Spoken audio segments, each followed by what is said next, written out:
જ્યારે રાજનીતિમાં નહોતો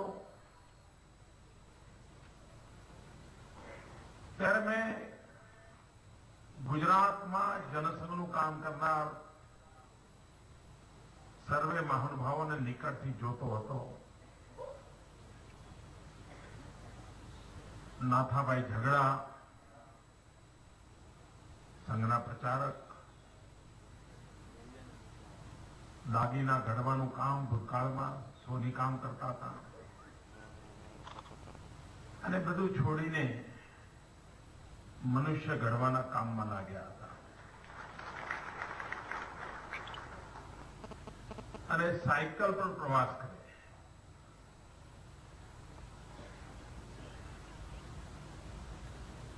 અને સાયકલિંગ એટલું બધું કરતા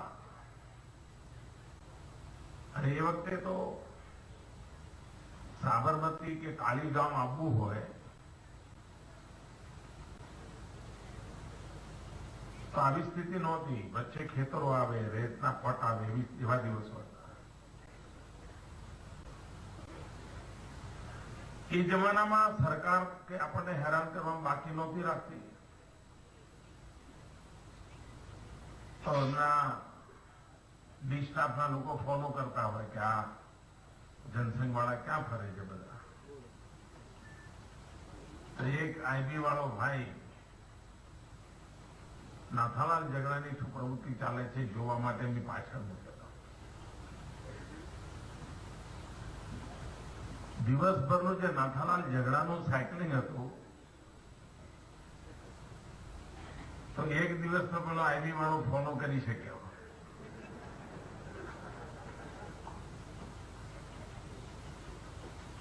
બીજા દિવસેનું ગજું નહોતું કે નાથાલાલ ઝઘડા ક્યાં જાય છે એને ફોલો કરી શકે.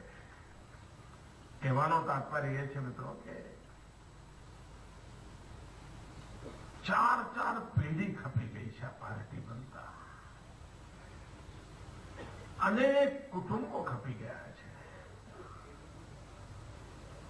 અનેક મહાનુભાવોએ જાળ ઘસી છે, પરિવાર બરબાદ કર્યા છે અને આ પાર્ટીને આ જગ્યાએ પહોંચાડી છે. મિત્રો કમનસીબી છે આપણા દેશની કે જાહેર જીવનની ઘટનાઓનું મૂલ્યાંકન સ્વસ્થ રીતે થતું નથી. એના ઉપર રાજકીય ગમા અણગમાના છાયા પડછાયા હોતી છે. આજે તો ચલો ભાઈ ગુજરાતમાં ભારતીય જનતા પાર્ટીના સારા દિવસો છે. ચારે તરફ પ્રજાનું સમર્થન મળે છે, વિજય વાવતો ફરકાય છે. એટલે આજે આપણે કામ કરતા હોઈએ તો એને વિશ્લેષણ કરનારા લોકો જુદી રીતે જુએ. પણ જે જમાનામાં ડિપોઝિટ કેમ બચાવી એના સાંસા પડતા હતા. એકવાર મને નાથાભાઈ પ્રસંગ કહેતા હતા કે ગુજરાતમાં સ્વતંત્ર પાર્ટીની રચના થઈ તેને ગુજરાતનું કોંગ્રેસ વિરોધી માનસ એમાં પણ મહાગુજરાત આંદોલનને કારણે કોંગ્રેસ સામે મોટો આક્રોશ હતો. પણ લોકોને કોઈ ઓલ્ટરનેટ મળતો નહોતો. એમાં સ્વતંત્ર પાર્ટી 67ના કાલખંડની અંદર ઉભરી ભાઈ કાકા વગેરેનું નેતૃત્વ કરતા હતા. તો જનસંઘના લોકો પણ સીટ શેરિંગ માટે, સમજૂતી કરવા માટે એમની જોડે વાટાઘાટો કરતા હતા કે ભાઈ અમારી પણ અમને આટલી સીટો મળે, લડાઈ અમે સાથે મળીને આપણે ચૂંટણી લડીએ. તો ખેર વાતચીત થાય ત્યારે તો વધારે સીટોથી શરૂ થતી હોય છે. અને એ વખતે ભાઈ કાકાએ વસંતભાઈ ગજેન્દ્ર ગડકરને અને નાથાભાઈને કહેલું, એટલે આ છોકરાઓ આ દિવાલો ઉપર દીવા ચિત્રે કે વોટ મળતા હશે. એ વખતે જનસંઘનો સિમ્બોલ દીવો હતો, દીપક. અને આવી મજાક એટલે ભાઈ કાકા એમ દાદા આ છોકરાઓ, કારણ કે બહુ નાની ઉંમરના હતા બંને લોકો, એ લોકો બધા સ્ટોલવર લીડર્સ હતા. એટલે આ છોકરાઓ દિવાલો ઉપર દીવડા દોરે કે વોટ ના મળે, અસલ ખેડા જિલ્લાની ભાષામાં સમજાવ્યું તમને. ખેર પછી તો કઈ સમજૂતી થવાનો સવાલ નહોતો. એકવાર જનસંઘે 100 સીટો પર ચૂંટણી લડવાનું નક્કી કર્યું. અને 100 સીટોના ઉમેદવાર કેવી રીતે નક્કી થયા હતા કે બસમાં આપણા કોઈ કાર્યકર્તા જતા હોય, બાજુમાં કોઈ ભાઈ મળી ગયા અને પૂછે કે આના જો શું છે, પછી પૂછે ચૂંટણી લડવી છે.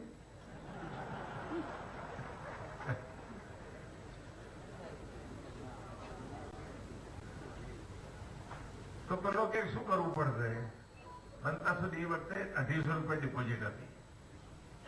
તો કે 250 રૂપિયા ડિપોઝિટ ભરવી પડશે. તો પેલો કે 250 ની વ્યવસ્થા થશે તો કે સારું, તો અમે ટિકિટ આપીશું.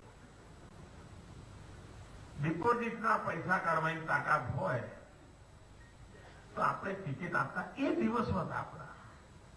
અને ચૂંટણી જીતીશું એ હિસાબ ના હોય, આ વખતે કેટલી ડિપોઝિટ બચાવીશું એનો હિસાબ હોય. અને 100 લોકો ચૂંટણી લડે તો માંડ એકાદ જણની ડિપોઝિટ બચે. અને પછી એ ડિપોઝિટના પૈસામાંથી પેણા વેચીને ખાવાના, આવો કાર્યક્રમ થાય. મિત્રો, આ પાર્ટી એવા વિરોધની વચ્ચે, એવા સંજોગોમાં પાર્ટીના હજારો કાર્યકર્તાઓએ તપસ્યા કરીને પાર્ટી બનાવી છે. અને આ સ્પિરિટ આજે પણ દેશના ખૂણે ખૂણે છે. ગઈકાલે હું કેરળમાં હતો. મતલબ આપણે અહીંયા બેઠા છીએ એટલે આપણને બહુ અંદાજ લેવો પડે. કેરળમાં આટલા બધા વર્ષોની તપસ્યા પછી પણ તેની સ્થાનિક સ્થિતિના સમીકરણો એવા છે કે પાર્ટીને વિજય નથી મળતો. પંચાયતમાં એ વિજય મળવો હોય તો ફાંફા પડી જાય. હવે તો કોર્પોરેટર વગેરે બન્યા છે આપણા. એટલું જ નહીં, ત્યાં રાજકારણમાં હિંસા પણ બહુ જ વ્યાપક છે. આપણા 250 કરતા વધારે કાર્યકર્તાઓની હત્યા થઈ ચૂકી છે. 250 કરતા વધારે કાર્યકર્તાઓ. કેવું ભયનું વાતાવરણ હશે. સત્તા ક્યાંય દેખાતી ના હોય, વિજય મળતો ન હોય, રાત દિવસ હુમલા થતા હોય, અને તેમ છતાંય માત્ર ને માત્ર ભારત માતાની જય આ સાર્થક કરવા માટે જીવન ખપાવી દેનાર લક્ષાવધિ કાર્યકર્તાઓ એ આ પાર્ટીની પૂંજી છે, આ પાર્ટીની મૂડી છે.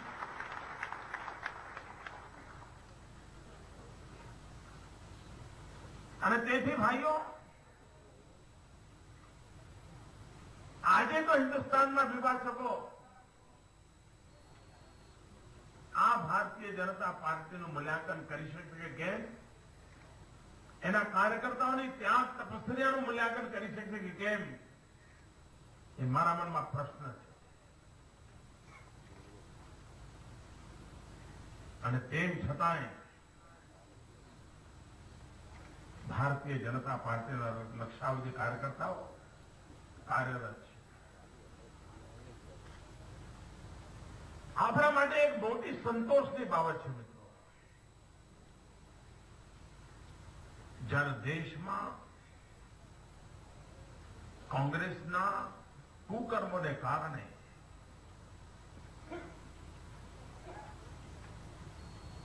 દેશનું આખું અર્થતંત્ર ખાડે જતું સ્પષ્ટ દેખાતું હોય ત્યારે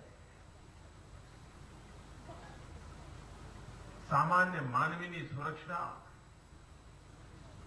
એક સવાલિયા નિશાન બની ગયો. નાના નાના ટાબરિયા જેવા અડોશીઓ પડોશીઓ આપણને રોજ ધમકાવતા હોય. કોઈ દેશ એવો નથી, હિન્દુસ્તાનની આજુબાજુ કોઈ દેશ એવો નથી જે આજે હિન્દુસ્તાનને દબાવતો ના હોય. 125 કરોડનો દેશ.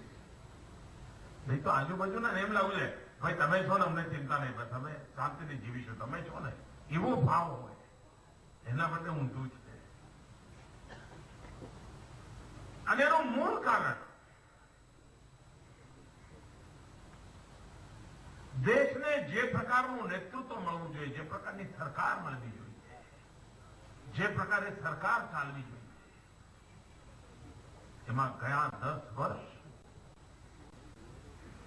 આઝાદ હિન્દુસ્તાનના આટલો ખરાબ સમય આ દેશને ક્યારેય નહીં આવ્યો હોય. તો આપણે ત્યાં પરંપરાગત એમ કહેવાય છે કે ભાઈ સૌનો એક દસકો હોય. આપણા બળાબાઓ આ રોજ બોલે છે સૌનો એક દસકો હોય. તો ભાઈ આ બરબાદીનો દસકો હતો, એ બરબાદીનો દસકો હવે પૂરો થવાનો.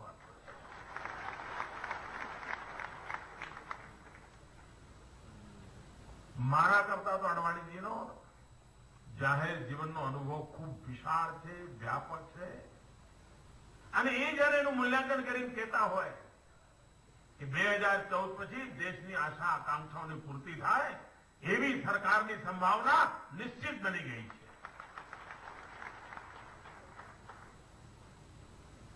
ભાઈઓ બહેનો, આ ચૂંટણી એ માત્ર ચૂંટણી નથી. ઇલેક્શન કમિશન માટે કદાચ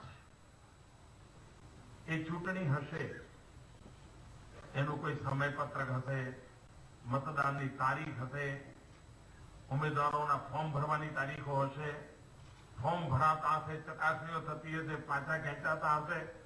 આ એક પ્રક્રિયા ઇલેક્શન કમિશન માટે હશે. દેશ માટે આ ચૂંટણી એ કોઈ માત્ર લોકતાંત્રિક પ્રક્રિયાનો હિસ્સો છે એવું નથી.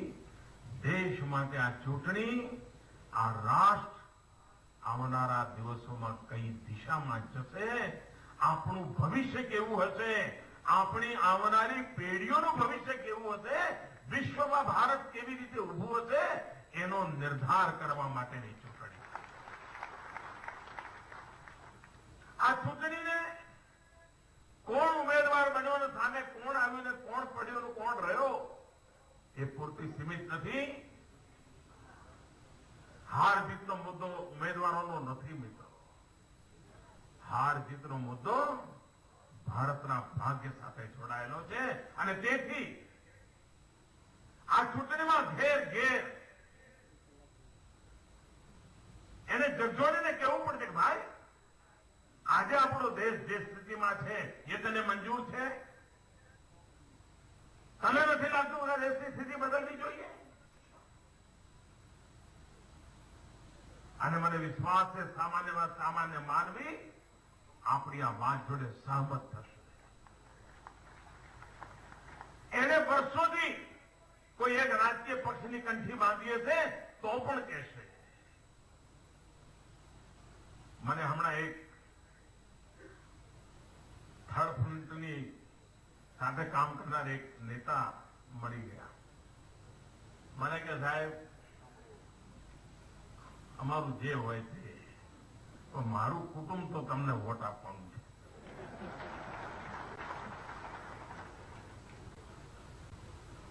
પણ મેં કહ્યું ઓરિસ્સામાં તો અમારું કઈ બહુ છે નહીં. એ કે સાહેબ મારું કુટુંબે નક્કી કર્યું છે કે આ વખતે ઓરિસ્સામાં ભલે ભાજપને અમે જાણીએ કે ના જાણીએ પણ અમે નક્કી કર્યું છે મારું કુટુંબ ભાજપને વોટ આપશે. હું કે સામે છું, મારા ઘરમાં મારું ચાલતું નથી કે બહુ જવાબદાર એમના નેતા હતા.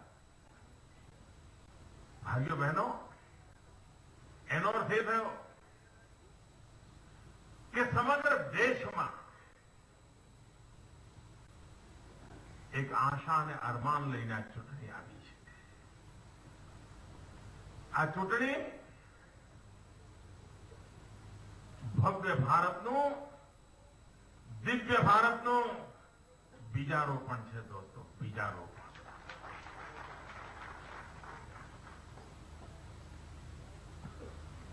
અને આપણી જવાબદારી છે. ભારત માતાની જય કહેનાર પ્રત્યેકની જવાબદારી છે કે આ દેશ હવે બરબાદ ન થવા દેવાય. આ દેશ હવે લૂંટવા ન દેવાય.